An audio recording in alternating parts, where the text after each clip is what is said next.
And start. Today is going to be October 3rd, 2018. The Atherton Channel District Council, obviously in the council chambers at 4 o'clock. Can I get the roll call, please? Councilmember DeGolia? Here. Councilmember Lewis? She's in excused absence. She's sick. Councilmember Limpers? Here. Vice Mayor Widmer? Yep. Mayor Wiest? Yeah, here. And we're going to start today. Councilmember Limprest has a few comments to make, and I wanted to give him an opportunity. Thank you. Entirely. So my comments, some people here know, some people don't, but I want to let everybody know that we, in my family, we have moved homes, residences, still within Atherton, but the relevant point is we are going to be close to the Civic Center. And so we're here on Ashfield, just down about 5 houses, 6 houses on this side. So I have worked with George and working with Bill to see how that will play out, but it looks like that will have the effect of recusing me from many, if not all, Civic Center related things going forward, including today. So I will be asking all of you to keep your eye out for as it goes along. If you see a sensitive point, please let me know. And B, I will look for guidance from the city manager and city attorney as we go through different various issues. Can't we have the city attorney send a letter like we did for the train? He has communicated with the FPPC on that particular issue with respect to the train, and it's more of a proximity issue. The prior address was not really proximity per se. It was close, but there were other factors. This one is just. So I think the answer to that, as I understand, the rationale won't apply. The rationale to that train decision won't apply. I haven't had a chance to really, this just happened, by the way, it was unexpected, it came up quickly, so we moved quickly and it was fast. You're actually moved? I'm actually moved. So we went from not even seeing the house to buying it, closing it, and moving in about 3 weeks. So, it's interesting because Friday, I had a resident on your street call me and say, is Mike Lemprest moving? There was this moving truck out in front of his house. And I said, no way, that's not happening. I'm the last to know. And he said, well, I'm sure it was his house. I said, well, maybe he's doing some remodel on his house, but why would he move it? I don't think that's right. Sorry to put you in that position. And so just more information you all need to know, and now we're on the record, it's funny, but it's not often that you can do a move in Atherton that's not a huge, humongous move, and this sort of fit our family nicely, so we just grabbed it and did it. Good. So we're at 60 Ashfield, you're all welcome. And it's also nice to know that our community is keeping an eye on our electeds. Other way around. So the second item on the agenda does relate to the Civic Center with respect to clean energy, and I think that's spent. Yes. Spin. So he's gonna get to leave and watch the game. That's why Mike was like, hey, That's I'll why take he it. moved. He was like, That's why I moved. You That's the whole stuff. Yeah, and again, I continue to work with Bill. I'm not, to go to your point, I'm not sure exactly what the limits are. I can't believe it's on everything, so we'll keep working through it. But I do want to be conservative about it and not even take a chance. And I'm Makes sure sense. Bill will keep us well informed Makes sense. and on our toes. Thank you, Mike. So we're going to go ahead and move to public comments. Any member of the audience want to make a public comment on an item that is on the agenda? I'm assuming no. I can see some people. I am. Seeing none, I'm going to go ahead and close public comments, and I'm going to move back to the special session of agenda item number 1, the Atherton Channel District Overview and Finances, Discussion and Direction. Thank you, Mr. Mayor, members of the council. Just a note, for the purposes of this meeting, this is a joint meeting of the Atherton Channel District and the City Council. That's where the notice went out and the agenda is posted. In particular, this item is to the Atherton Channel District board members, of which you all serve. So now I'll turn it over to Robert, who will answer the questions that the youth had from the prior meeting. So this is us only as Atherton Channel board members, not as. It's a joint meeting, so you're both. We're both. We Okay. actually The have report is addressed to two hats. Channel board. Okay, got it. It's all yours, Robert. All right. Thank you, George, for the introduction. Members of the board, back in July, the board received a report providing an overview of the Atherton Channel District, its makeup, and some of the issues that it is facing with regards to financing.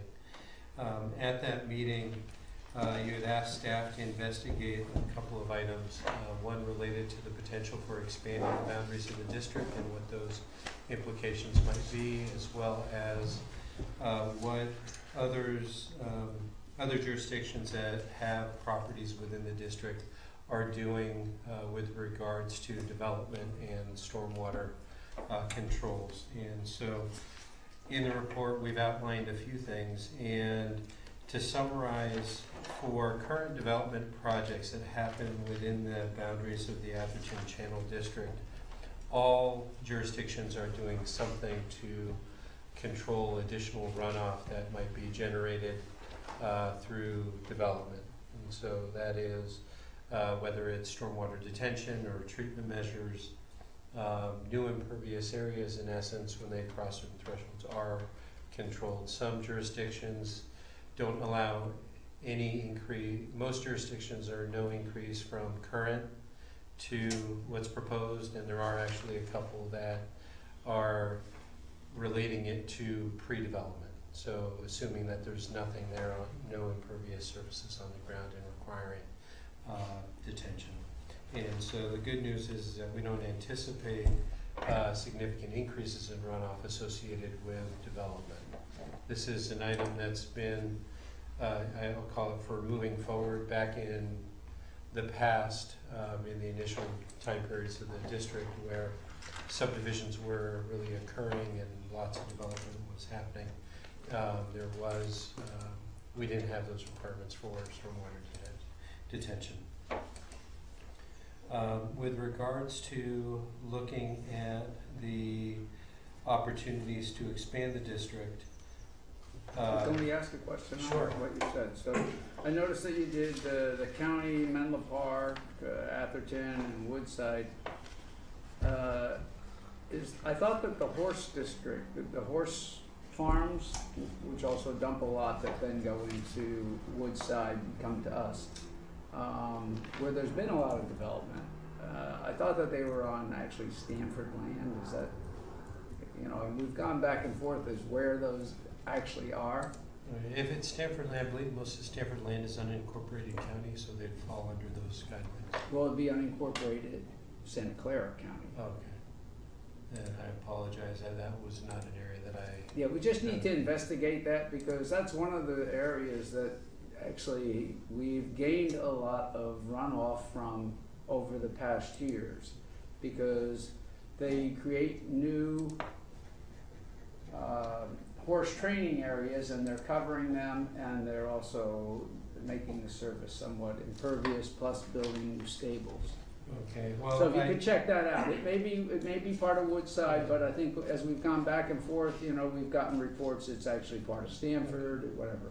Okay, so I can certainly investigate that. What I do want to say is that Santa Clara County is under the same municipal regional stormwater permit that we are under. And so for development projects that cross certain development thresholds, depending on the type of project, it's either 5,000 square feet or 10,000 square feet, they would be required to treat and detain some stormwater in compliance with that municipal regional permit. Okay.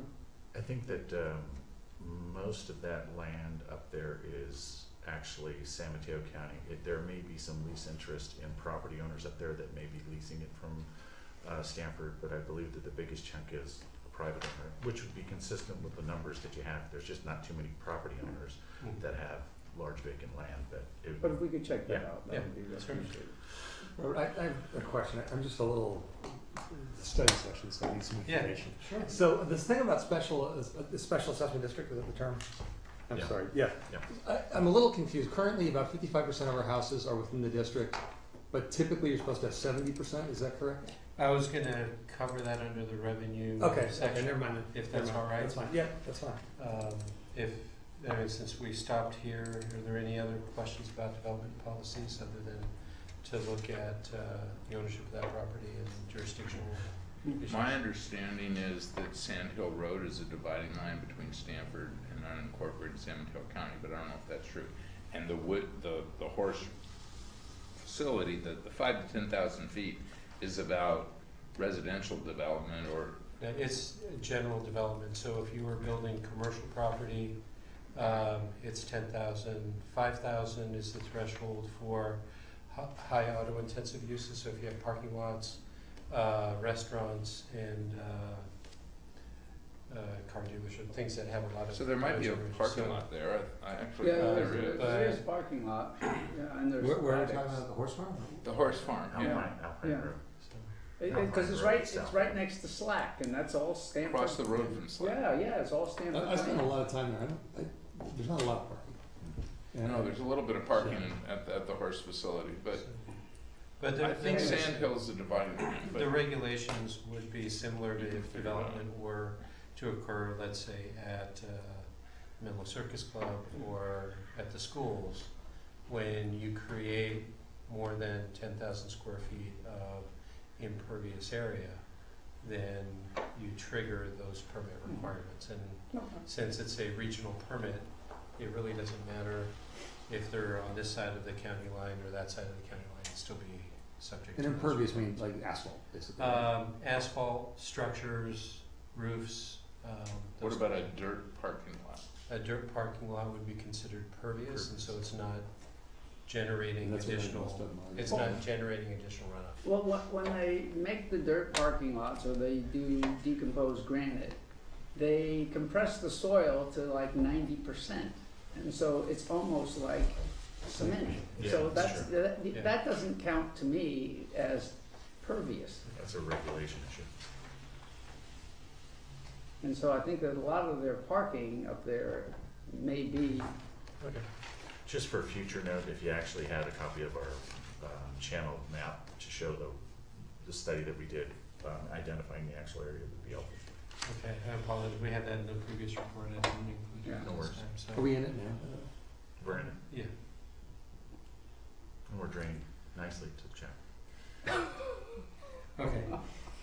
So moving on to revenue opportunities and options. So the Atherton Channel District is a subsidiary to the town. Regulations in the government code define subsidiary districts under current law. And so under current law, there are a couple of factors that need to be taken into account if you're forming a new district. If the entire territory of the district were included in the boundaries of the town, there's no issue. So even if it's smaller than the town, as long as it's fully within the town, you can create a subsidiary district in that regard. If the district boundaries include other areas outside of the jurisdictional boundaries of the town, current law requires that 70% or more of the area of the taxable assessment land within the district be within the jurisdictional boundaries. Additionally, 70% or more of the registered voters within that district would have to be within the town limits. Now, this district was formed back in 1958, and so the makeup of property was different than it is now. So if we wanted to create the same district today, we wouldn't be able to do it. So right now, approximately 55% of the properties of the district are located within town boundaries. Okay, so we looked at a couple of things to see how that would play out. Obviously, any additional property outside of the jurisdiction of the limits of the town would just make that percentage worse. So that's not a feasible alternative. We also looked at, well, what would happen if we took all of the rest of the parcels within the town and added it to the district? And that hits roughly right at that 70% limit. So again, adding more properties outside of the town limits on top of that would miss that threshold as well. So that opportunity of just expanding the district doesn't seem like it's a viable opportunity to increase revenues. unless we make the whole town part of the No, district. we Well, just I would said say if we seven. make the whole town, we're right at that Oh, then 70. we're at 70%, okay, sorry, I Okay. misunderstood. But don't, well, I have a question. I'm assuming that there has to be a singular purpose for having people come into the district. For example, you can't just expand the district to include properties to increase your percentage if in fact those properties don't drain into the channel. Don't Well, see you that. can expand the district and what it covers with approval of the voters. I mean, to add people in, they would have to vote themselves into the district, and you would have to give them a compelling argument to do so. And so that goes So you could into- expand the district to include not just the channel, but also the piece of Atherton that drains into Redwood City's That's channel. correct. So, Robert, actually, just a Yeah. question. 55% is in Atherton? yeah. What, how does the, where's the other 45%? How's that It's broken broken up between unincorporated county and. Do you know percentages or no? I have the number of parcels, I think we provided that Yeah. in the information. Yeah. I did not do a calculation of Okay. percentages for the other jurisdictions. 1354 Atherton, 1041 Menlo Park, 12 Woodside, 62 unlisted. Is unlisted, unincorporated, We couldn't tell based on the tax information that we got, and it could be that they were not taxable parcels and therefore they didn't show up.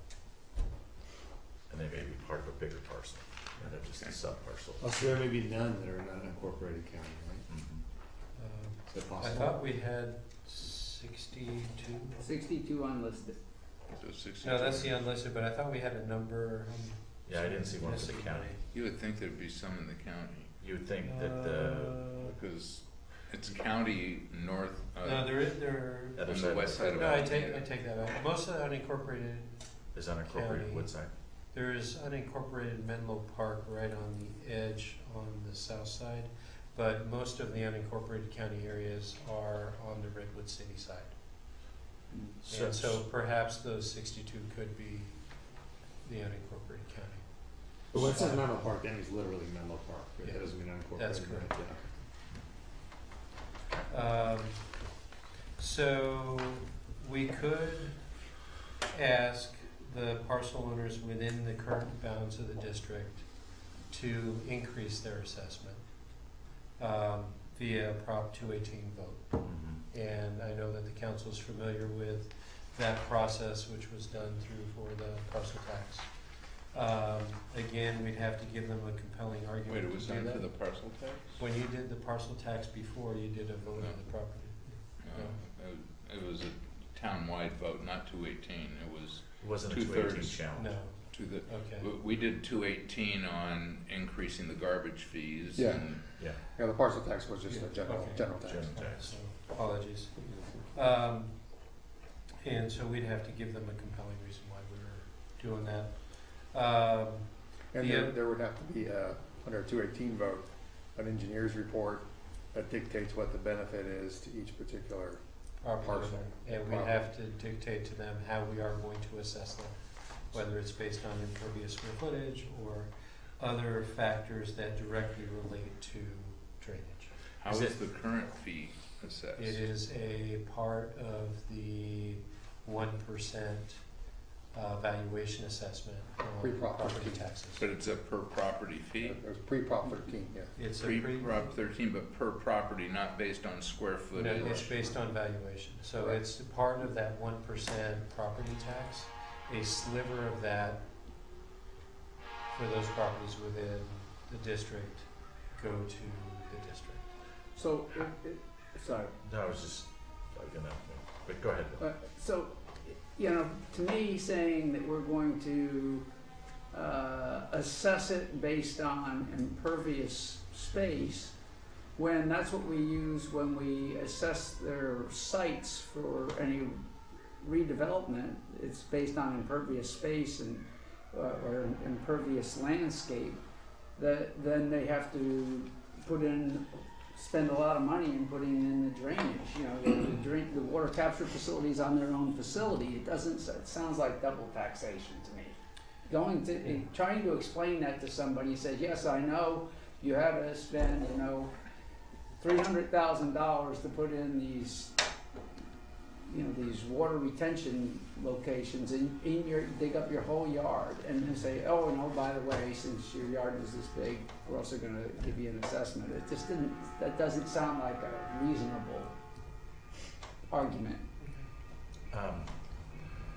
since this requires an engineer's report, correct?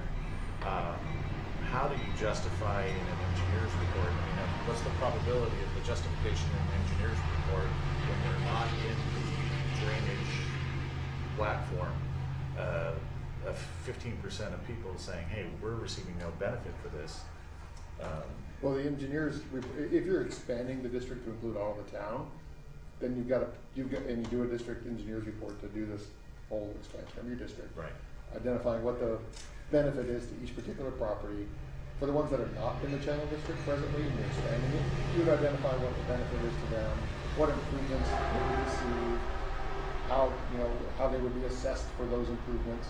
For those that are in the district, it would be directly related to the channel, where they drain and how much they drain, and what the benefit is to that particular property. So obviously the 15%, it's benefits outside of flow, right? Because the flow is in the district and the out of district area, because they would have been included in the district, are actually not receiving a flow benefit because they flow to Redwood City. Yeah, it would be akin to a landscape and lighting district or. Yeah, and basically what you would be doing is creating a drainage district for the entire town. So I understand, we're talking about revenue because current funds are insufficient to reline or replace the channel, is that correct? Do we have any idea order of magnitude of what we're talking about here? Is it a large sum of money? It is a large sum of money. I think the outline was in the 2015 drainage master plan update. And so there was over. It was close, I believe, $15 million, 15 to 20 million or so. I think that's just for the lining portion. I think, but it outlined a series of projects throughout the town that were a substantial sum. Of money. Well, yeah, But I mean, for the purpose of this district, is there a number, or is it something on the order of $15 million, something more than that, or okay? And that's just to replace the channel, there's still. That's just That's the line. Identify projects within the master plan that are directly related to the channel. But there have Okay. been projects that have been in the master plan that we've been doing, such as fixing, I think it's Selby Lane or Stockbridge Lane. Just this year, we're spending a fair amount of money and we're assessing the whole town. So it's okay when we're doing it now, but then we're gonna change, it's hard to say why we would want to change it when we're doing other activities elsewhere. And we're actually in this county-wide thing where we're also gonna also get billed, not only for going here, but I'm sure there'll be a county assessment for going up the Redwood channel as well. And so, to me, I mean, it's nice that we're thinking about how we're gonna pay for stuff, I guess, but I think that you're changing horses in the middle of the stream and then segmenting a part of the population, that doesn't sound right to me. Rick? Well, I think there's two things here. One is the composition of the district, and it sounds like if we were to choose to expand the district to include all of the town, that there would need to be a vote of those folks, which I think doesn't make sense. And I mean, we'd have to redesign the whole district. Right now, the district is organized around the channel itself. If we were to increase the fees that were payable by the current district members, not talking about expanding the district, it sounds like a 218 vote, It's an assessment, which is quite a bit different than going out with a vote of the population. Is it 2/3? 218 is you put out a notice, people have an opportunity to object, a certain number have to object, right? Correct. 50%. Like 50 plus 1. Yeah, and if that doesn't happen, then the fees go into effect. Well, so that's my first point. So obviously the 218 solution is a much easier to achieve solution. Then the second issue is, well, what are we talking about in terms of the need to increase the fees? And I think there are two things that are totally different. One is relining the channel and the recommendations from the master plan, which are in the $15 million range. We've already done that with respect to the Marsh Road segment, really because the road was caving in, but we also knew it needed to be relined. I'm not aware that we have an urgency to reline the channel where we should be going out and either considering to pay for it as the whole town or as the channel district. But what we do have is the water treatment facility and how we're going to pay the maintenance fees for the water treatment facility, which is something in the range of $75,000. That's a totally different animal than relining the channel. And so the issue, and I think that's something we should consider, but and having the channel district pay for it. The issue I have, though, in staff's description here, is to have to go do an analysis, a parcel by parcel analysis sounds ridiculous to me.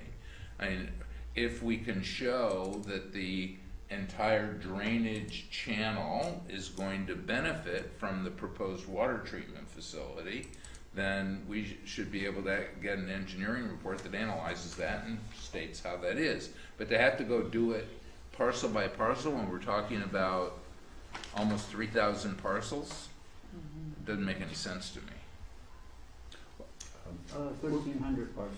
That methodology is More than for 1,300. assessment. 1,000 in Menlo Park, It's an 1,300. assessment We're to talking each the whole parcel. district. Correct. So it's 23, it's about The problem 2,400. with that is that the location of the water treatment facility is only gonna, I mean, it's, It only benefits half the channel folks. it's Or- half the, it's The gonna upper be, a channel. portion of the district would drain towards that facility because there's a bunch of properties downstream of it. I think that the Well, I logic. think it benefits properties upstream of it too, but that No, would be, no, that's not, the benefit is the ups, well, I guess there's different. well, I think think you the can, I logic- mean, that would be the engineer's job Yeah, to right. do that analysis. And I think the logic in a two-tier is the potential expansion of that facility to potentially consider ECR, which would definitely be where the water drains from the northern section of the town. Now, that would be a rationale Then it to would add be some rational. people to the Then channel. then that to me makes sense. Well, that's what I thought was Of the addition. the plan, where it may be going in, was that if it moved locations, there might be a potential to drain things coming down ECR. But in a way, we're kind of a cart before the horse at this point. I mean, because it's Yeah. hard to ask people. Well, we don't have the engineering report on that. Right? We don't want to go. But I think, Wait. I guess I'd say there's two things there, right? One is the general water treatment facility and what the benefit is to the existing channel district properties because it improves the efficiency of the overall channel. And, I mean, the engineers would do that. I don't think we can do that. But then the second thing is exactly what you brought up. I don't know how much those Atherton properties are part of the channel district now versus not part of it. We'd have to look at that and make a judgment about whether we want to add some people, I guess. We can, if we do an assessment, it's assessment for the Menlo Park people as well. It would be, I mean, if we were to do something for the district, it would be the properties Within the district. So All 2,400. we'd be As to adding that- whatever. Right, okay. When we're talking about different ways of getting revenue. On Marsh Road, I believe we funded that ourselves, right? Is that right? Town of Atherton. We never even considered this Is there, issue. is there any reason that we could not reach an agreement with Menlo Park specifically where the towns funded a big chunk of it? We didn't have to go out for a vote of any sort, but the towns were able to fund it? Would that be possible? Fund. It's whatever costs are associated with If this. there were specific improvements that were identified, we can certainly talk with Menlo Park about sharing some of that I responsibility. think there's a substantial runoff from the fire district. Yes, there is. I agree with you on Yeah. that. There's an overflow for sure.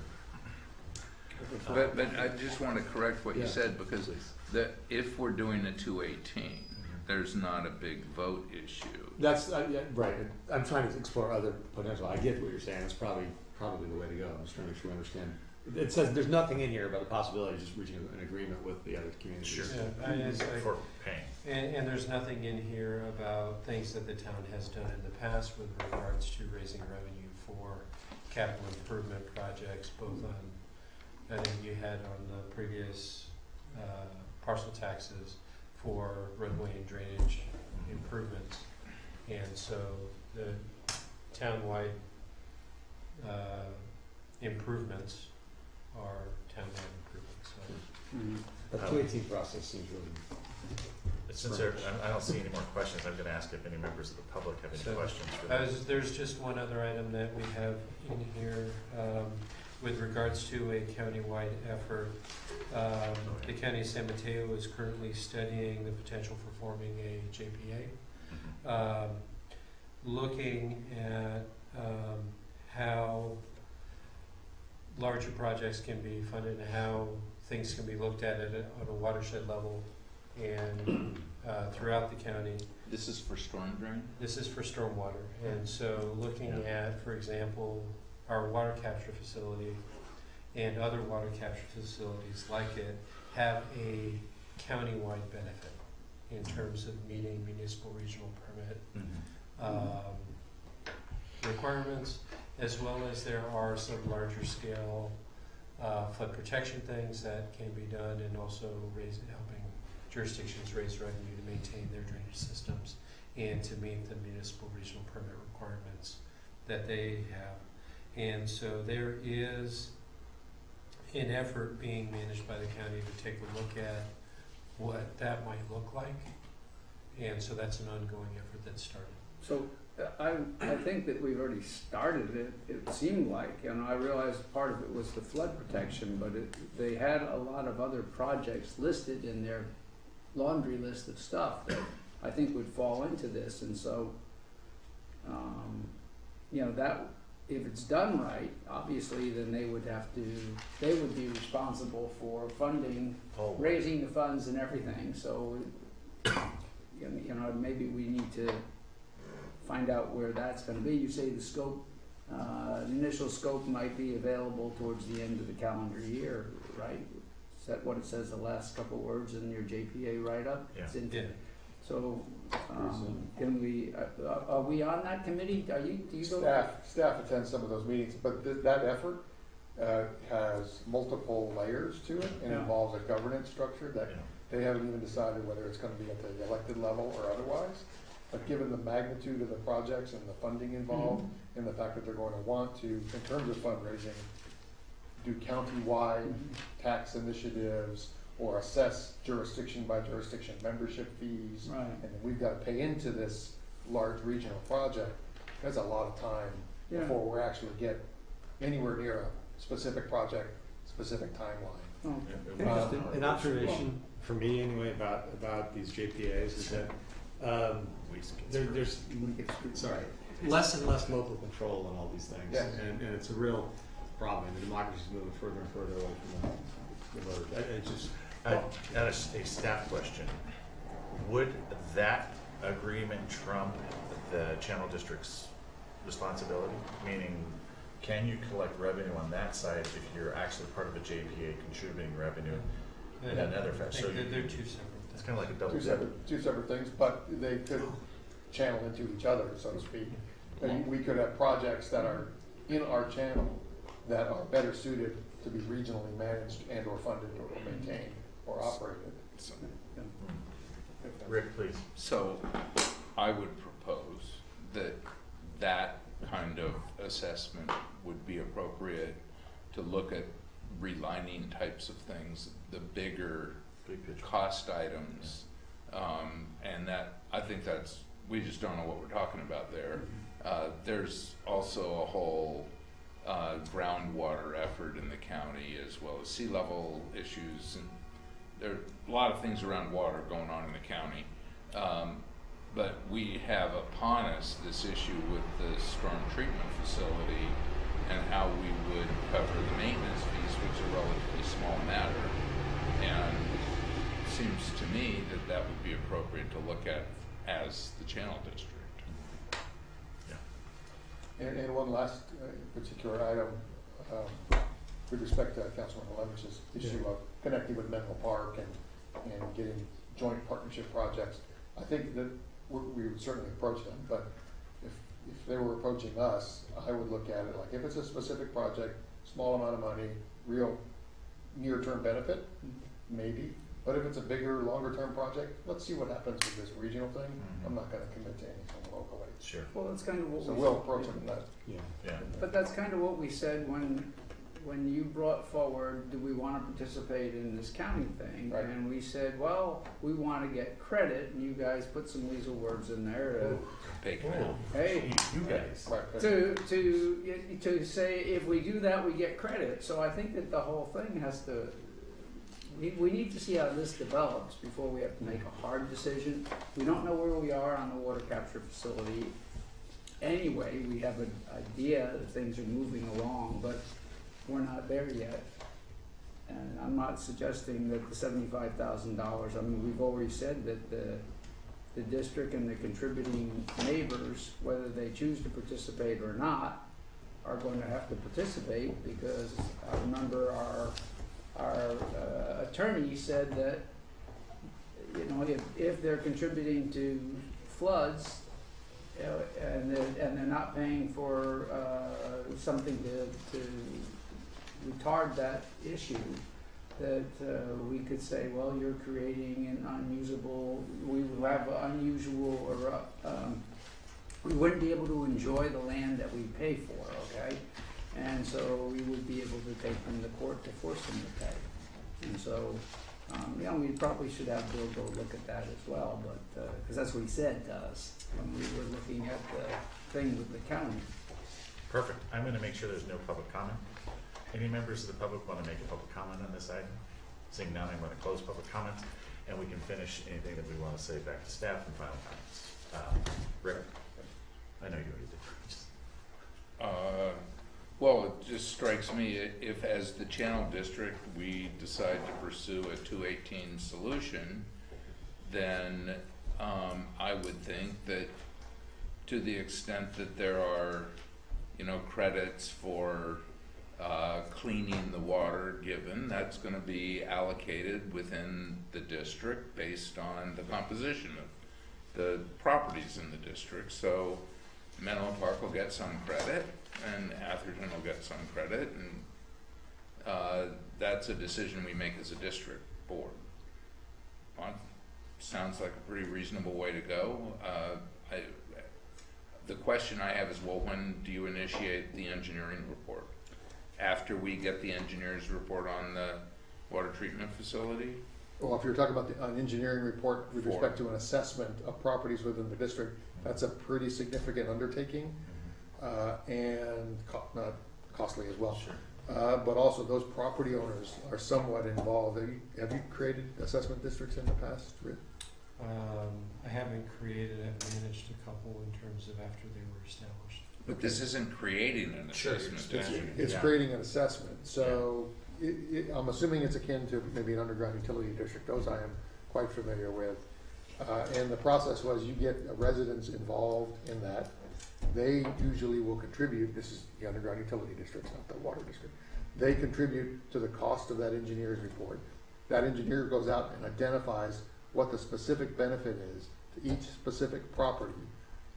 Whether it's, there's a general safety benefit that everybody gets assessed, maybe that's 10% of the cost.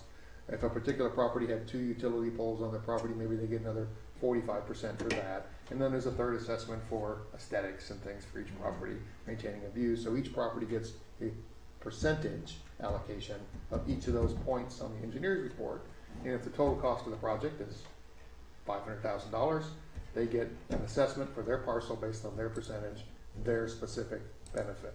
And that's how the whole thing is paid for with an assessment district.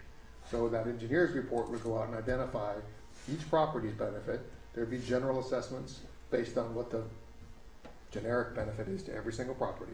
But there might be some that have specific benefits. The closer you are to the channel, the improvements might provide a more specific benefit to your property.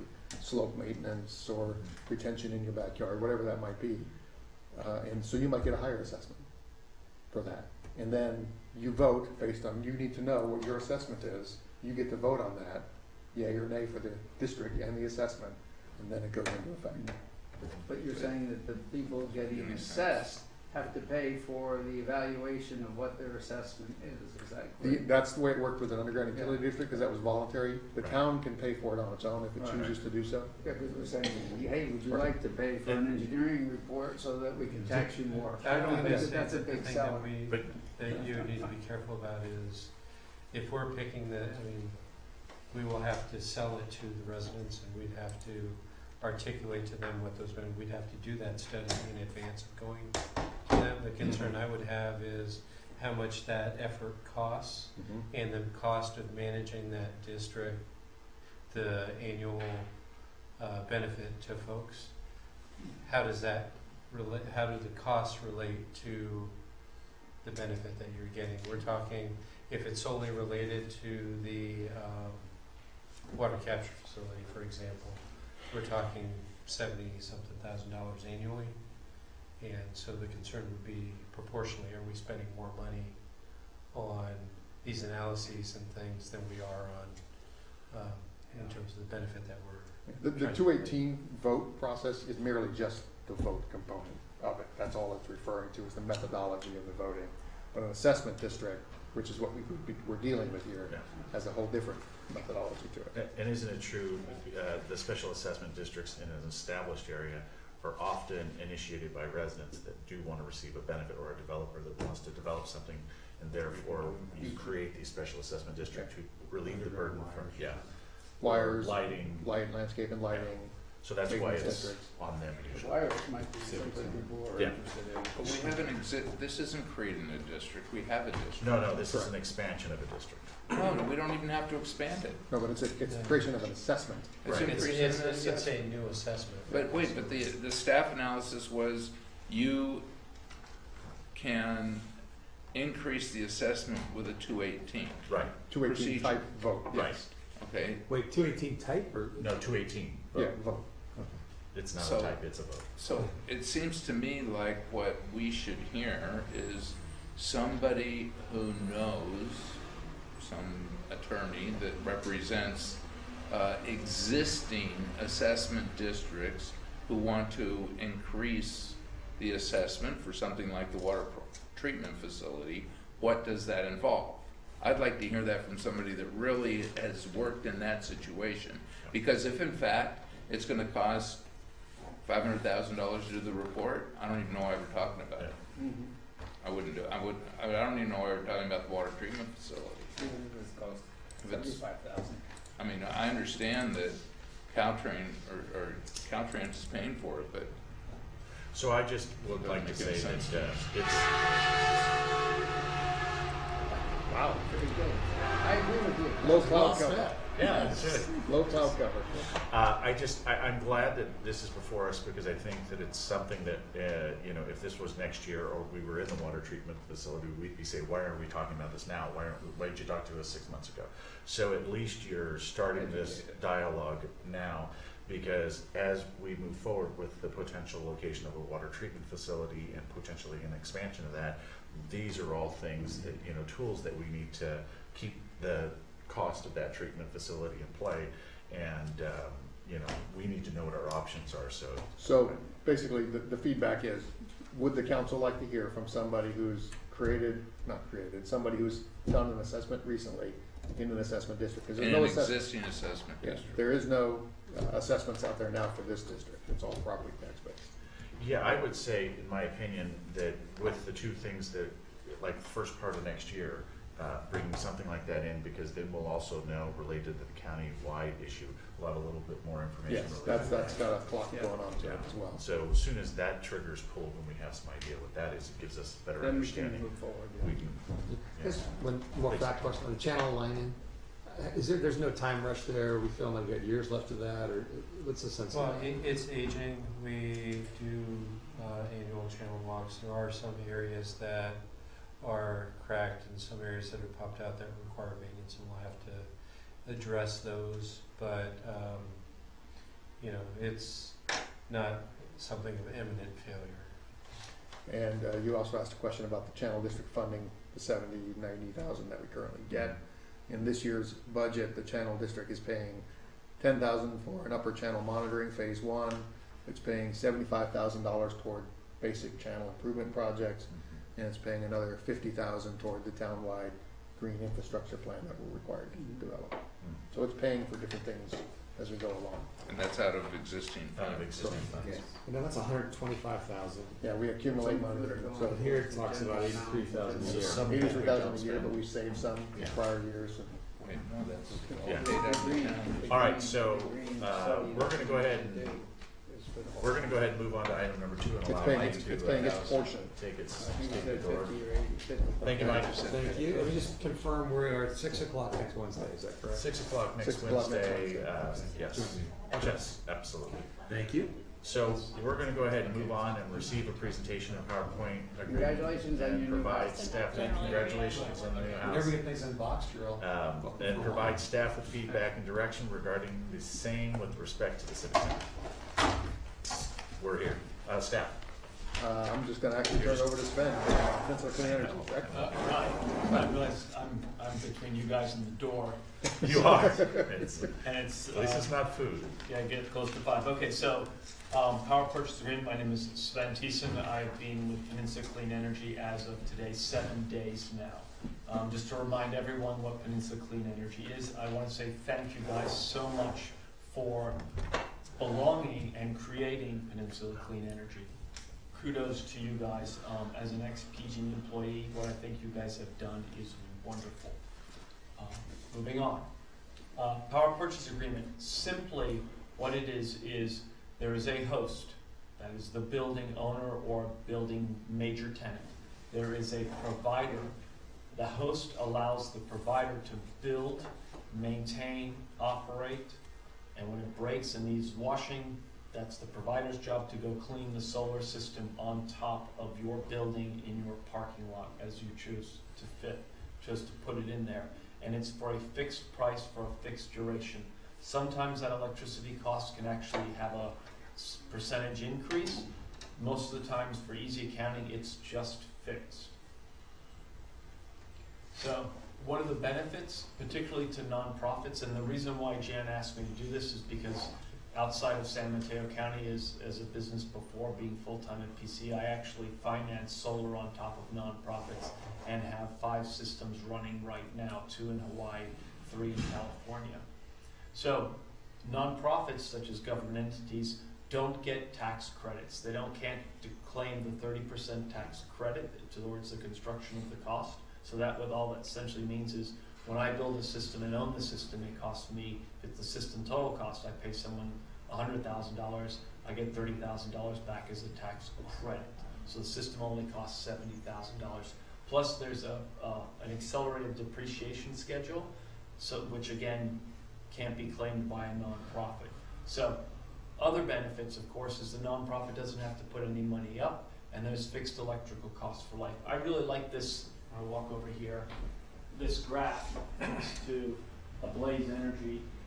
This is your old utility bill, or what your utility bill would be, because the cost, not the cost of electricity, the cost of electricity is actually getting cheaper, but the distribution, transmission, all of that is getting more expensive. So your old utility bill over 20 years would have been this area right here because costs are going up. With a PPA, a fixed PPA with no included increase, it's fixed. You know exactly what it's going to be for that next 20 years. And this is particularly important. You can budget accurately, assuming that your load within the building stays the same. With all the energy improvements and energy efficiency projects, I would say that's actually going to be true for most buildings. So again, your savings is this much. This is what you put in. You didn't have to put any money up. And the new utility bill bar, that is if you were to build it and finance it yourself? No, that's just, or you're never, well, I would recommend currently under NEM 2.0 that you're gonna exactly zero out your electrical bill. So this is base load, and in PG&E system, you're always paying $10 regardless of how much energy you generate, $10. There's some base fee at $10 to $15. So how do you get out of the distribution? Because if we put on PV, there may be an extended period of time when it's cloudy and we're not generating any, and so we will still need to use some PG&E or PCE Right. energy that's So you're still, generating. yeah, so under this, the common scenario, you're permanently connected to the grid. Right. Because what actually happens in the summertime is you Generate, we send it back. well over generate, you upload it to the grid, there's essentially a monthly banking account right there. And then in the wintertime, you withdraw from that. But you, Actually, we'll average that monthly for but PC. what I understood you to say, and maybe I misunderstood, was that blue area, you say, a lot of this is the distribution cost. No, sorry, this is, in terms of what's making the rate go up. Yeah, So this is what you're paying for, both the cost of the electricity plus the distribution, it's what your final bill is. What I meant more was the actual cost of generating electricity is going down. no, we And, understand. when you add that into the total cost of getting electricity out of the wall right there, it's still increasing in cost. But, all right, so so You then can't I go- misunderstood what you said, but It's interesting, I think what you said was that, so right now, so the blue area that you show savings on is on the distribution. these are avoided costs from your electric bill. Because you're not gonna How have to so avoid obtain it? so Avoid much. it from electrical, avoid it from electrical generation, which is about 10% or less of your bill, or the distribution. As you rightly pointed out, distribution costs are the majority of the cost. All right, today they're about 80 to 85% of the cost, and the PCE bill is, I pay like $70, but it's my PCE bill is like 15. You're one of the few people who go through their electric bill at detail. Congratulations. Come to my house. So I guess what I'd like to understand, so we're still gonna pay the distribution charge, right? I'd like to go through your particular bill, but cumulatively, your cost per kilowatt hour will be less. No, but Because with it's all- a it'll be a- PPA, do we just buy, do we pay a fee for as much power as we need, and the Blaze Energy or wherever it is does an analysis of what that is based on So how this the would- energy this analysis? is a number of slides in, but how this would work would be, you would say, we wanna put a power purchase agreement on top of the civic center. We perceive that our electrical load is going to be this much. Under NEM 2.0, you wanna be a little bit underneath that level, say it's 1,000 kilowatt hours per month. You would wanna, over the course of the year, say 900, 950, because PG&E doesn't give you a lot of money if you over generate. There's not a lot of credit given out, and there's an actual, so you don't wanna go too high, okay? So that's what the size of the system would be. And they would then cost that out based on the where you wanted it on the building or its orientation as to how much that would cost, and they would come back to you and say, we will provide electricity at this much cents per kilowatt hour. And that would displace that overall bill. And then that provider then takes the risk that we need more energy than that assessment. So if you. That's what Bill's saying, is what happens in the cloudy days when we actually need more energy So then than, you just purchase from the PPA does not govern cloudy, does not typically, the contract isn't written such that if there's the PPA will use a solar survey to determine how much energy is gonna generate.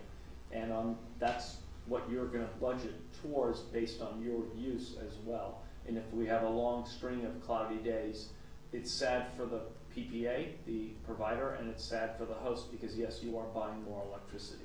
Or if our weather pattern shifted to more cloudy days than what we're predicting right now, you would be back to the blue line. Or the blue Okay. bar, you'd be back to here. You'd Okay. be back to here. So are the rates based on the volume banking and the volume use being equal, or, I mean, as much to equal as possible? And I think what you guys are saying is, if there's a lot of cloudy days and you don't have a significant amount of banking, you're saying your rate's gonna be higher. You're gonna be paying what you would be paying without the solar system at that time, yes. So what we're really, just so we kind of cut to the chase there, so we've got, we have a desire to potentially put PV on one of our buildings now, okay? But it's cost prohibitive, or it might be, depending on how the bids come in. We're anticipating it may be. And so having somebody say, I'll install it for you, and I'll maintain it and stuff like that, and we'll look at we'll work with you and your architect to identify how much, on a typical day, how much energy you'll use. And then we set the number there, and then, the PV is essentially free and maintained, and we still have a fee for the charge, and our charge would be based on, because we're 100% PCE, by the way, so it's still gonna be sustainable, but which is, it's about right on par, so. And on a really cloudy day or a really cold day, and we end up having to use more energy, then of course our bill will go up. It wouldn't be it's not a fixed bill, it's a fixed percentage. And all right, and then so do you go? So everything I said is right, correct? All right. So then, do you look at where we're putting the building and determine how much PV on a typical day? PV generated energy there might be based on what we're going to install, and determine whether or not it's a good deal for you. But I remember when somebody came and talked to us before, I think that was a question. Yeah, so that's exactly right. So you may put your building, so one will know what the load of the building is going to be. Right. And then if it's really small, it's probably not going to be very economical, because you're not going to have to put many solar panels up. But let's say it's the equivalent of 4 or 5 houses worth of energy use. So then you look at the roof where you guys say you would like the PV to be placed. And then that's going to depend on tree cover and all that sort of thing is, and roof pitch and type of materials that you want on your roof, and that you'd allow the film itself to be made of. So all that's integrated into a model, and you figure out how much you're going to need to generate. So that's the actual cost of solar acquisition, and to install it. And then given that number, then you'll work out the cost of how much the provider will sell that electricity to you at a fixed rate for a number of years.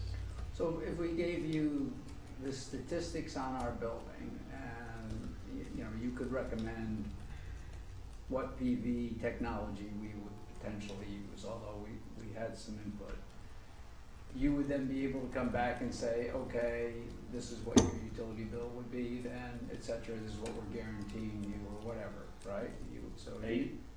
You would do that analysis for us without an obligation. I mean, we would want to go do it, but it may not end up being something that you think is good. Right, so Peninsula Clean Energy is not in doing that particular thing. We would I could provide you with the name of 3 potential providers that would be interested in doing that.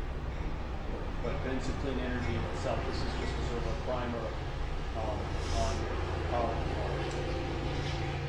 No, I know what PCE is. I was the alternate to Rick on the board. Let's go on. But wait, let me correct some things that Bill said. Everything Bill said has already been done. It's part of the bid. Okay. Integral Group did that analysis on the electricity. So it's a very thorough analysis, and their assessment was based on the load. We needed both solar panels on the positions on the building, as well as solar panels in several car parks. That obviously a structure would have to be built for those solar panels on the car parks. And we've decided to roof the building where the solar panels will go with asphalt shingles. So you're not dealing with tile. And I assume that what I'm not 100% clear of is how the PPA works. So the PPA party would then essentially, would they be agreeing to buy the electricity that actually, they'll do that, they'll look at that analysis, and let's say they confirm the analysis that Integral Group did is reasonable, then would they agree to buy, they would pay for the panels, and I assume the integrators, whatever else is needed to make the system work. They would then buy the power that is actually generated from those panels at an agreed to rate. You as the host would then are buying that electricity. We would buy the You power. would buy the power from them, and it would be a fixed price no matter what time of day it was generated. It would just be a fixed price. And if we need more power than is generated, we just have to buy it from PCE. It's a fixed rate, not a fixed rate, a fixed price, because the price can go up if we need more energy. No. So it's a fixed rate. No, it's a fixed rate period. Okay, okay, sorry, correct. It's a fixed rate per kilowatt hour. Right. Correct, I'm sorry. Yeah. Yes. It's not, it's a fixed price of the So, kilowatt. so hour. it's in Right, sorry. our interests to get that party that's gonna pay for the panels and put them in, to build as many panels as possible, right? Or that Because, if you're not willing to put them in if you're not willing to put panels in parking lots on top of structures. no, we are, if they'll pay for the structure, we're willing to do it. Okay. I think we all signed up on agreeing to, you know, the solar arrays that were proposed. The problem for us was the price, because we didn't. So you were doing it originally that applicant was gonna own it directly. Well, we had hoped to get donations to pay for it, yes. So when it was designed, okay, it was got it. contemplated, it was done as an alternative in the bid, that if we had raised the money, then we would pay for it and Right. own it, and, because it would be cheaper than Right. having to buy the power from a PPA party. Right. But it's, what Bill raised was when we got a presentation last year, it was indicated that there needed to be a minimum amount of power generated to make it make sense for them. Right. And I forget how much it was, about a megawatt, From from this the group. whole, from all the panels. Right, and they were interested in doing a PPA. They were willing to do a PPA, but they No, needed we the never minimum. quite got to that point. No, but they were, Okay. we told them what we were looking at as the size, and they said you're maybe on the borderline, maybe, you know, might be not even cost effective. So that's what we're trying to understand. So I guess if there are people that do this, I mean, we can give them the data and we can say, hey, you know what, because, you know, I wanted to put the solar panels on the parking lot area, if you remember. Got voted out, but if somebody else wants to put it on, I'm just reminding everybody. My congregation voted 100% to put them in the parking lot, and you can go see them what they look like if you want in Palo Alto. Yeah, so, Huge system. so we could, but if somebody says, we'll even put them in the parking lot and we'll build the structures, and and we can look at whether or not it's worthwhile to them and to us, I think that's a great idea. So if we already got the data on what we could do, then let's give that data to somebody, one of your three providers, and say, hey, give us your assessment. Is it worthwhile or not? Because the impression I got last time was that even with maybe putting them in the parking lot, was that it may not be worthwhile, especially because we got all the trees around and stuff like Right. that. Okay. But But things have But changed. Integral Group Yeah. did the analysis on how solar rich those specific locations were. They did very detailed analysis Okay. on how much power you could generate based on all the potential locations, and they prioritized the best return locations. But we saved a few trees. So, just to try to get some clarity, Yeah. the advantages is between ownership and a PPA. So you don't pay taxes. Right. So you get, the advantages are, you get the provider rolls that 30% tax credit into your cost of solar power, per kilowatt hour, okay? So we could have a reduced rate. So potentially, again, that's incorporated into it. Then there's a depreciation that they also capture, that they roll into your rate. For your advantages are, it's a fixed cost fixed price per kilowatt hour for the lifetime of the system, or however long you contract with the provider for. And then you don't have. at some point, does ownership flip? But Exactly. once So they've what- used yeah. stuff, So over here on the process, you at any time, things to think about, and I should put it, that's a better place, is or what I call early buyout provisions, because throughout the contract, the power purchase agreement for the 20 years, every year again, this is all most contracts, okay? Most contracts will say you can buy the solar system away from us at X dollar at that year. And what you'll see if in any good PPA, the first 5 to 6 years are very expensive because you're essentially you're breaking the whole tax benefit program.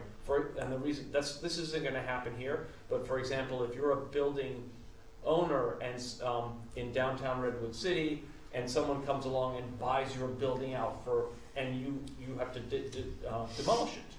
So I've still got my system on there, and we've got a 20-year contract, so you will have to buy me out for a large sum of money. But after those 5 years, the depreciation after the depreciation and the tax credit. and the tax credit, all those are addressed, and you won't less likely to have to deal with the IRS. The price will dramatically drop after that. So you depreciate over 5 years for the most part? Yeah, currently they're all under an accelerated depreciation schedule. Okay, so So some of the it's years actually is 6 something years, like but that. it's just a very small bit of the 6th year. Okay. So it's not a 10-year depreciation schedule, it's a 5-year.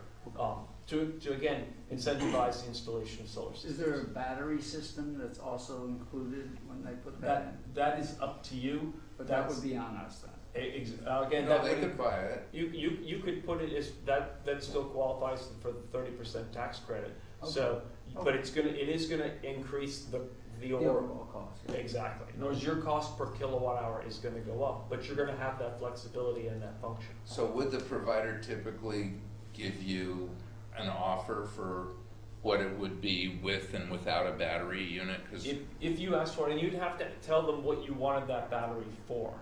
Okay, so if you wanted to, so some of the things that it's designed as a microgrid. right, so that's where I talked about up here in terms of the other benefits, and that is sort of again, I think what we're hearing the city talks sustainability and walks sustainability.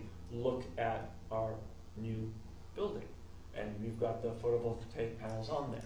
And so again, if you add batteries, and depending on the amount of batteries you add, it can be just for a minute power outage spike type thing for electronic equipment, or it could be for, in the summertime, it could be, well, depending on the size of the batteries and how big the panels are in relationship to the energy use, it could be, and how much energy use wintertime to summertime. You may be essentially able to operate throughout the summer between the solar and batteries, because, and again, I don't know your electrical demand, but if you're building an all-electric structure and it's really well insulated, you may have a very low air conditioning bill, but have a very large heating bill in the wintertime. Maybe you're doing it with gas, I don't know, but I know for some extremely energy efficient buildings, they use a lot more energy in the wintertime to heat them than they do in the summertime, because they're using what we will call passive cooling. Okay, but if we're storing, if part of the PPA provider would be that they also, when you're selling the extra energy back to the grid, then if we were storing it in a battery system, then the grid wouldn't be getting it, so they wouldn't be making any money on any extra generation that we do. It's got to go there. You're paying them on the generation.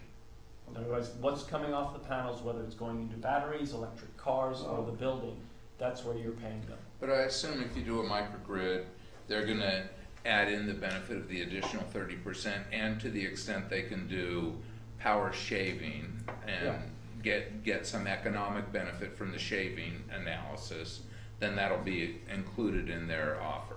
Correct. Yes, correct. In other words, they're gonna move power around essentially with that battery. Yeah, so they would get that benefit. Right, but they're gonna roll it over to you per se. We would get the resiliency. Yeah. So clarity. Rick said a couple things related to a potential business opportunity under a PPA, which would be designing the system larger than our needs, and therefore a larger percentage of energy gets produced. Sure, there's more capital up front for the investor. What's the advantage for us? Okay, so there isn't, so I didn't hear Rick raise that you were actually building a solar system larger than the capability of the. Apologize. Yeah. In the expansion into a parking lot and over stuff like that. So where the energy would be a greater amount than use, which would be different than what you said in the beginning, that you design the system to pretty much what your needs and uses are in a PPA. Therefore, you don't have a considerable amount of overages, so it's the better use of a PPA. Yeah, over a year, that's correct, because that's under what's called net energy metering 2.0, that there is essentially a cost to, it's called a non-bypassable charge, and it's 2.3 cents. So if you over-generate at the end of the month, or you don't get the full value of over-generating. You want to match your use with your building, because excess gets essentially its wings clipped at 2.3 cents per kilowatt hour. So that's why you don't over-generate that much.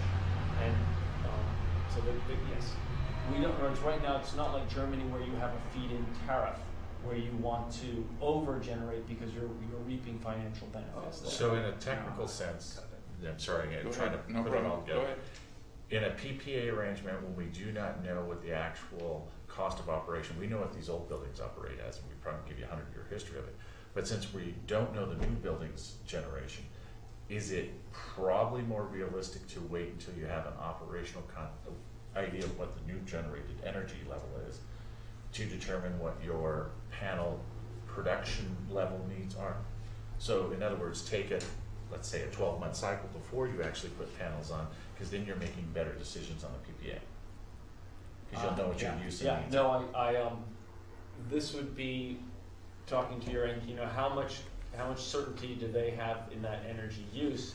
And that's hard, because it's a very valid point, and I don't honestly know the answer to that. And We haven't what, had much luck with consultants. okay, I'm sorry, the other problem, no, but I guess I hope to add value. Yeah. Is So that you're adding value. You're adding value, that's why. He didn't make that comment. Okay, It wasn't to you. Yeah, okay. No, believe me. The tax credit may or may not go away in 2020. So the 30% tax credit may drop to 15, so it may make sense to Timing issue. timing issue. For the 30%. My Right. understanding is if you start your construction project in 2019 and and anything that would be covered by the ITC is included in that construction project, even if you don't actually pay for those panels in 2019, then it gets covered. But that is not my understanding. Okay. My understanding is you get your tax credit in the year when the system goes live.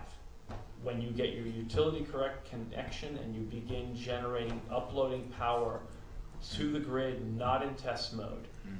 There is some tax law that it's a little gray, and but no, it's the year that it goes live in. I will have a. So it's I gonna be mean, 2022. you're not paying for an attorney here, but I'll wager on it. Can you confirm that for us? Because Yeah.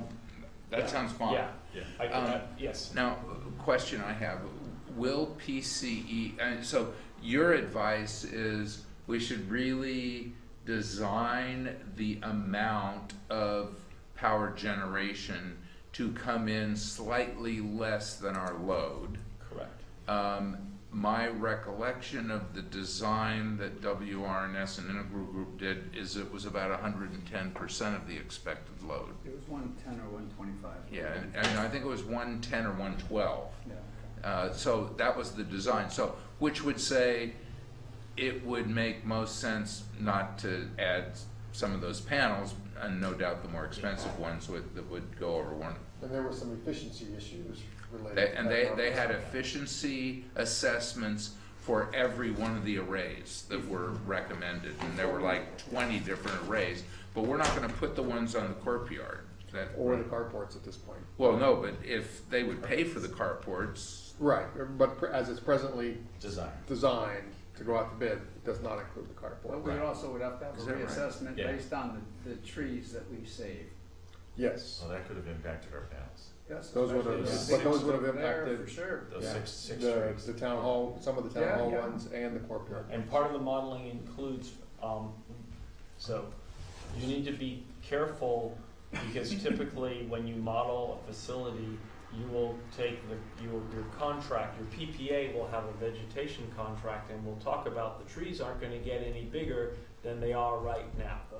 And that it's your responsibility as the host to keep your trees trimmed back to what they are when we measure the solar capacity at that point in time. well, the mature trees, that's not an issue with, it's Right. really a bigger issue with new trees. That's why it sounded like you're planning 6 of them.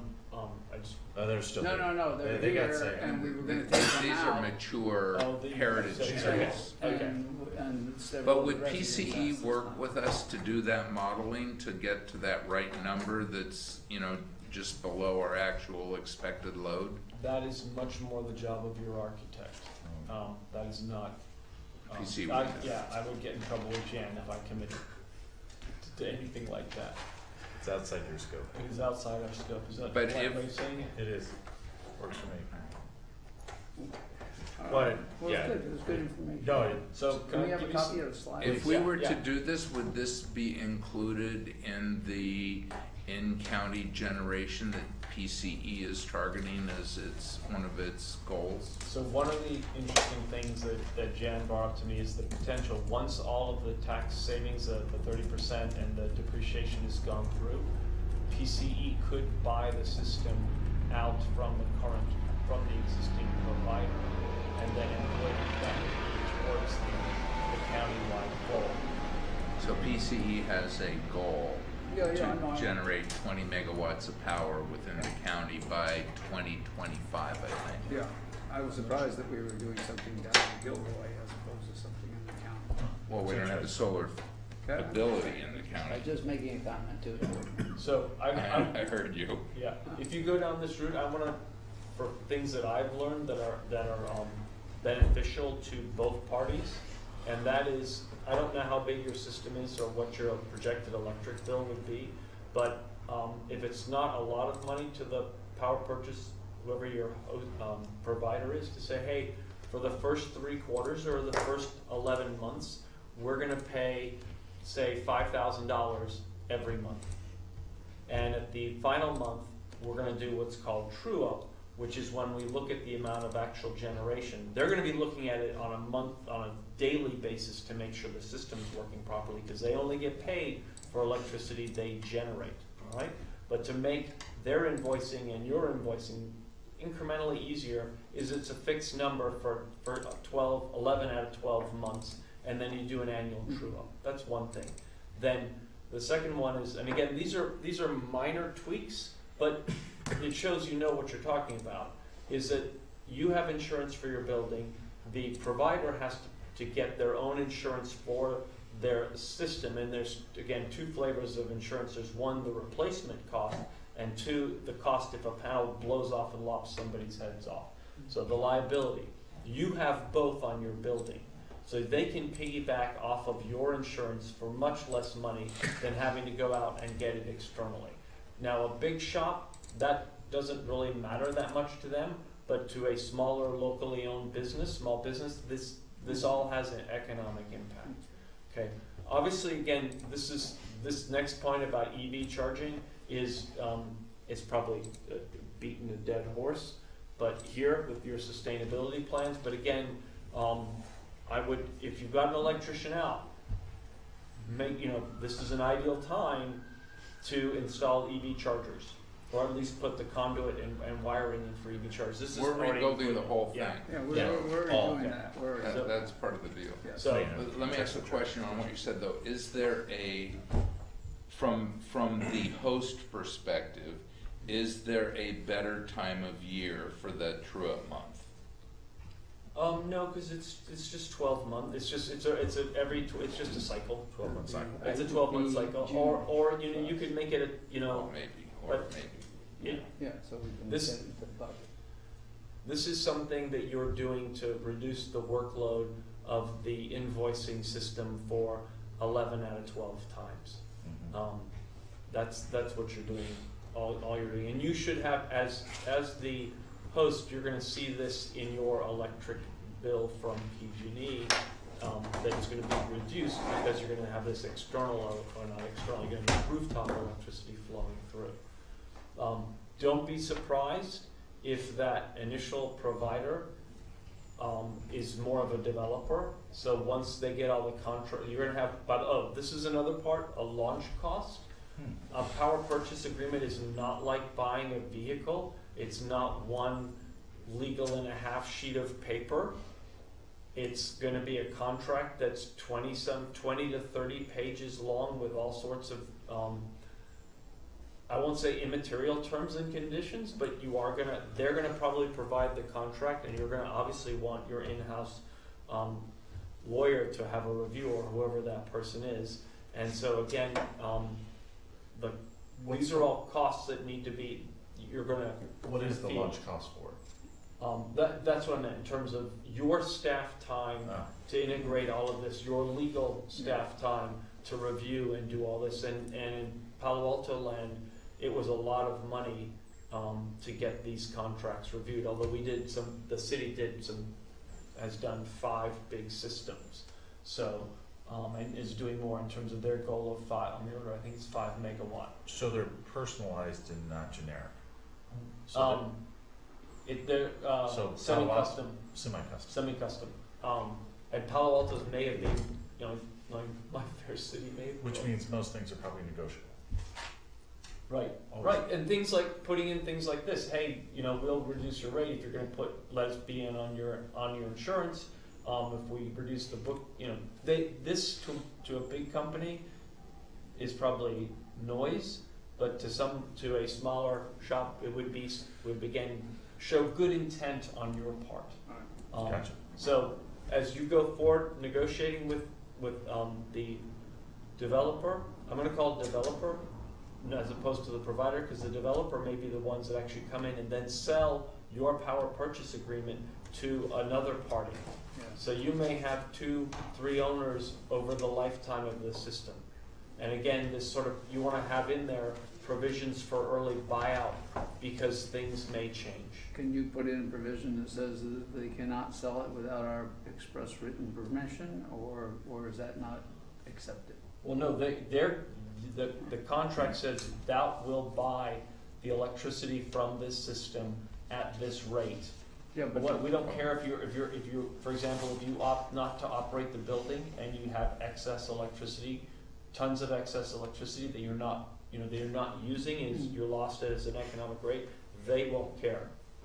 No, I think what Bill's saying is My question is- transfer, Yeah, transfer with, I mean, having the ability to transfer to multiple, with like a credit card. If the developer sells it to an operator, Right.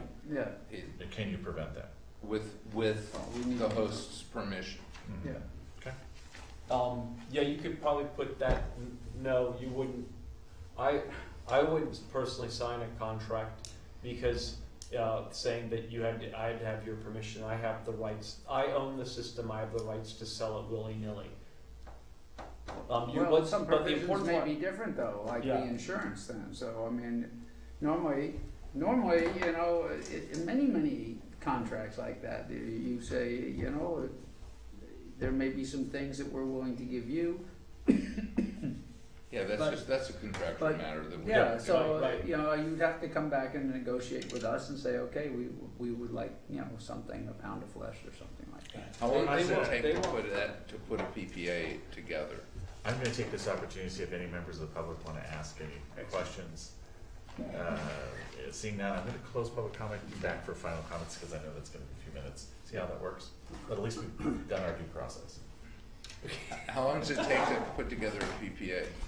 You can pull example PPAs off the web right now, so. No, but with someone between the city as the host and one of the 3 recommended parties that PCE might recommend?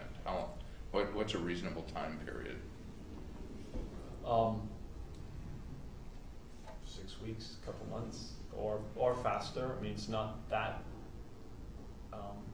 crazy of a document. And likely one of the ones I'm gonna recommend is Cobalt, is they probably have already, again, their established. Actually, you know, I need to check with Jan if I'm allowed to do recommendations. Yeah. Okay. Let us know. Yeah, just check Work with with Jen, see what informed, she not says. recommendation. Yeah, just tell us who you've worked with before that have been successful. Perfect. Any other final comments by my colleagues? No? Thank you. Beautiful, thank you very much. It was very, very informative. I would probably say at a staff level, we should probably see if we can get some Palo Alto agreements, see what they look like. Well, we can certainly do some advanced planning, but I mean, these take 6 weeks to do. very easy to do. We haven't even put this thing up to bid yet. We could certainly get some names and make some contacts and do all some of that preliminary legwork, but you're not gonna see a contract for a while.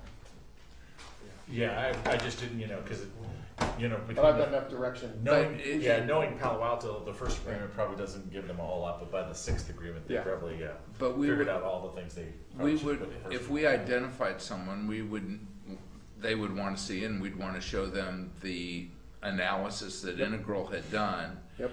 And if the bid doesn't include the arrays over the parking area, and that provider would want that in the deal, that would be valuable to us to know Yeah, we do a right change before order. we go out for bid, because we could change the bid to include it. Right. Or we wouldn't be, that wouldn't No, be it'd in the a bid. change order, yeah. That would be, okay. Post- Well, and it's not gonna be installed to get the 30% at this point in time, if the 30% is expected to close. So we've got time to look at it. For me, I think we've got time. Do you remember to look at it. how big the system was? How many, would say it'd be so many kilowatt? 900? Yeah, we were looking at 800 each to panel. 900. It was just Was north it- of 900. That's how much that was 900 watts out of each panel. No, I don't not even remember that much. that. No, just the total system size was not 900 kilowatt. A house is on the order of 5 to 10 kilowatt. Okay. So to put something in scale, so I was thinking this building is gonna be maybe 4 or 5 houses, right? So maybe 50, 60 No, kilowatt. Atherton, it's not gonna be 4 or 5 houses. It's one gonna big, be one big. 20 some odd thousand. We have that How many square feet? information. How many Yeah, square we feet? do. I was kinda looking at that. 24,000 Andy. square feet. Okay, so 10, so. 5 Atherton homes. And 2 buildings. Not even, 2 Atherton homes. 2 buildings, a library, and Okay, so. But 800 kilowatts is my recollection, but Something maybe like I'm that. That's wrong. way, It wasn't that's 900 really, kilowatts that's per really panel. high. No, That's not really per high. panel. Well, the in 800, total. the 800 kilowatt Well, we can dig something. it up. Anyway, the point being, we're looking reaffirms at, my this is concern with important, consultants. we're looking at a PV system cost of well under $500,000. Okay. That, You're that right. is in terms of numbers, Yeah. that's. Oh, yeah, we priced it out, the PV system was like $300,000. No, it was more than that. More than that. It was more than that, Okay, it was more than that, yeah. Yeah, it was a couple, closer to $1 million. more than $1 million, I think. Someone And He's saying No, I know, exactly I know, what we feel. exactly what Craig Lewis said to us. Yes, Because we told him what the estimate was, and he said that's nuts. that's crazy. Yeah, good, I'm glad, yay, I am in complete alignment with Craig Lewis said. All right, so I think we're good. Okay. Are we good? All right, thanks. Yeah. I will, Appreciate it. I will check with Appreciate Jan your about charts. getting 3 product And companies. we Maybe I'll have make a that motion to 5:30. adjourn. So moved. Yeah, all in favor? Aye.